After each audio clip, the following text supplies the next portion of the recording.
Have you ever bought something for your baby, thinking it would make life easier, only to later wonder if it's actually helping at all? Well, here's the truth. Some of the most popular baby items can quietly slow down natural development, and most parents never see it happening. This video isn't about blaming parents. It's about lifting the curtain on products we've been taught to trust, and discovering how small changes can support healthier growth. Stay with me, because the items you're about to see may surprise you, and the alternatives are simpler than you think. Babies are born with an astonishing ability to learn. They build skills through movement, touch, repetition, trial and error, and especially human connection. But many modern products, often marketed as helpful, supportive, or developmental, actually interrupt the very experiences babies need most. Not dramatically. Not instantly. Instead, the effects show up quietly. A few weeks delay here, a softer core there, a slower reaction, less curiosity. These are subtle changes, not emergencies.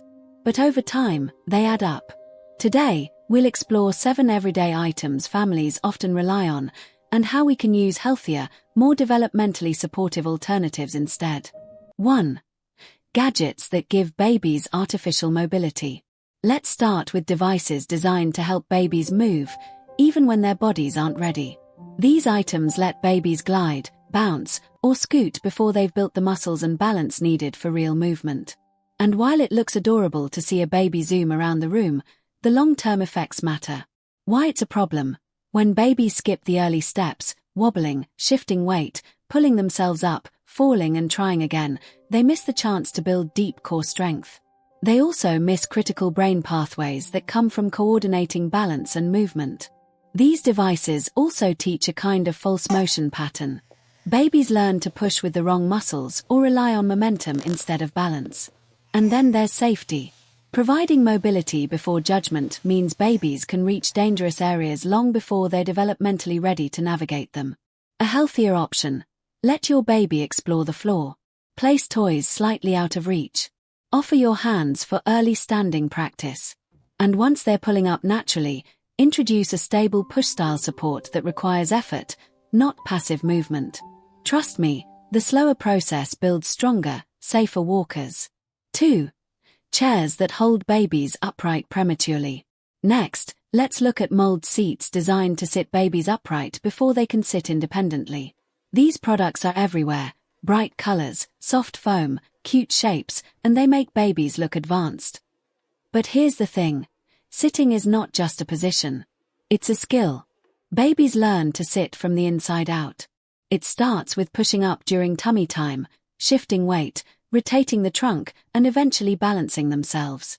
When a chair holds them in a position they can't achieve yet, 2 things happen. 1 is they skip the important core building steps. And 2 is pressure is placed on a spine that isn't ready for that kind of load.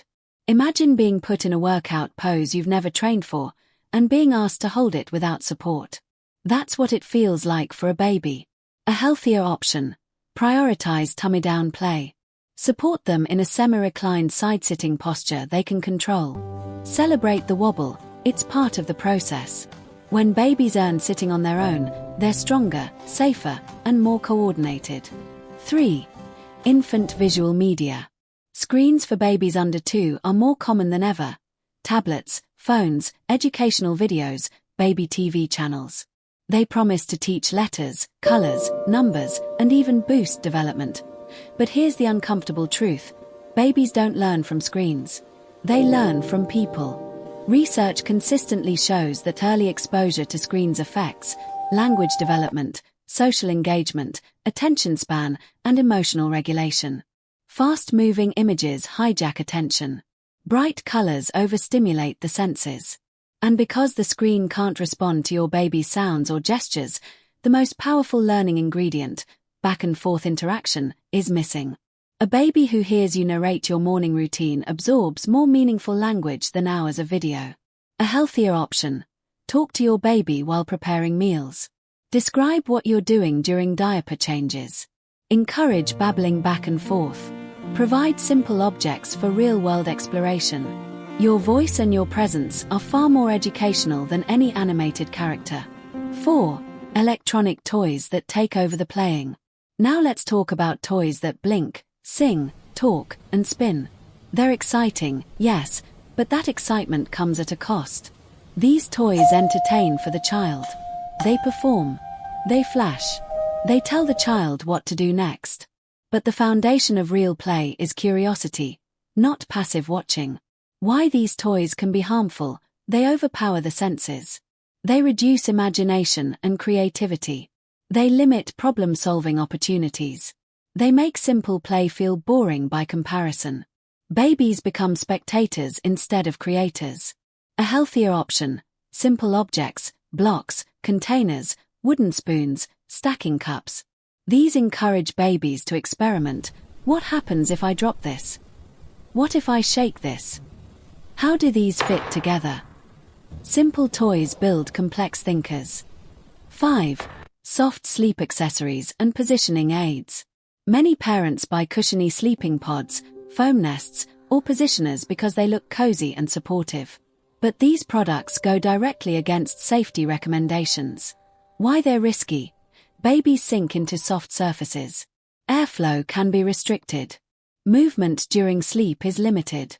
And that movement during sleep, rolling slightly, stretching, turning the head, is important for strengthening muscles and refining motor skills. Soft pods also reduce the sensory variety of the sleep environment. Babies naturally learn from shadows, subtle sounds, and even slight changes in air pressure when sleeping on a firm, open surface. A healthier option: a firm, flat sleep space with nothing but a fitted sheet and a wearable blanket. Simple, safe, and developmentally appropriate. 6. Automated soothers and motion machines. Let's talk about swings, automatic rockers, vibrating seats, and other mechanical soothing devices. They absolutely give parents short, necessary breaks, and there's nothing wrong with using them briefly. But relying on them as the primary way to calm a baby has long-term effects. Why? Soothing is a communication system between caregiver and child. A baby cries, caregiver responds, baby learns safety, trust, and emotional regulation. Machines can calm a baby's body, but not their nervous system. If babies consistently fall asleep to mechanical motion, they're missing the warmth of a caregiver's chest, the subtle changes in breathing, the rhythm of a human heartbeat, and the emotional cues that build secure attachment. A healthier option: baby-wearing gentle rocking in arm skin-to-skin interaction, predictable bedtime routines. Use the machines for short intervals, not as primary comfort sources. 7. Quick-serve feeding packs and easy-squeeze meals. Convenience feeding tools are everywhere, especially squeezable puree packs. They're clean, fast, and easy, but they remove some of the most important parts of feeding. Babies learn by touching food, squishing it, bringing it to their mouth, feeling different textures, chewing and moving food around, practicing hand-eye coordination. Squeeze pouches skip all of that. There's no mess, but also no developmental challenge. Over time, babies may become pickier eaters, less tolerant of textures, and less confident with utensils. Even toddlers often rely on these packets because they never learned the motor skills needed for real food interaction. A healthier option: soft finger foods, mashed textures babies can scoop, allowing and embracing the mess. Giving babies their own spoon, even if it's mostly for practice mealtime, is learning time. How these products became normal: most of these baby items are incredibly new in the history of parenting. Our grandparents raised children without them, not because they were perfect, but because they relied on biology and daily routines. As the baby product industry exploded in the last few decades, marketing shaped what parents believe they need. Many of these tools were created with good intentions, but without a deep understanding of long-term developmental impact. Parents aren't at fault. The system is. Essential question for parents: before using any baby item, try asking, is this doing something my baby should be learning to do on their own? If the answer is yes, pause. Reconsider. See if there's a more natural way to support that skill. Babies don't need advanced gear. They need space to move, people to engage with, and time to explore. You don't have to throw everything away. Just use each item with awareness and intention. Because at the end of the day, your presence, your touch, your attention, and your patience are more powerful than any product on the market. If this video helped you see baby products differently, make sure to subscribe to Bond and Bloom Parenting. We share honest, research-based videos that help you raise confident, healthy kids without pressure or trends. Leave a comment below and tell me, which product surprised you the most? Your question might shape the next video.